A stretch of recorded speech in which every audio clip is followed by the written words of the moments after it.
xam ñi ñu jàpp ku nekk xam nga ni ay homme de développement lañu ay nit ñi nga xamante ni dara ñor leen lu way seen dëkk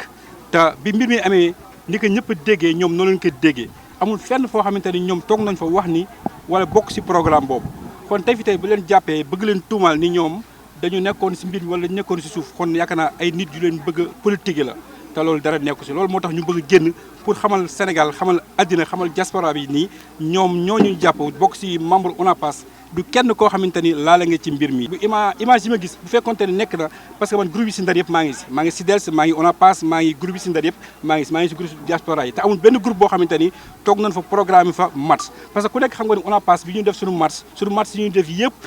voie légale lañ ko def. te li tax ñu yëngu ku nekk xam nag ndaam soxla sa faju na dara fajoogul ndax kuy woote jàmm ci Ndar da ngay woote ndax booy wax jàmm da ngay wax pour toujours lépp faju mais bu fekkee da ngay wax jàmm pour tey rek mu jeex mais jàmm jeexagul ci Ndar ndax tey ji ñii ñu teg loxo laalawunu taxawunu fekkewunu yëgunu tinunu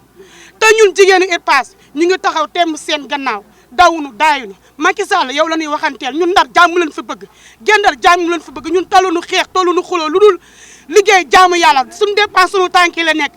fi mu toll nii mënul nelaw ba yàndoo ndax suñu ay njaboot yi nekk ci géej gi mënul nelaw yàndoo ndax suñu ay njaboot yi nekk ci kaso bi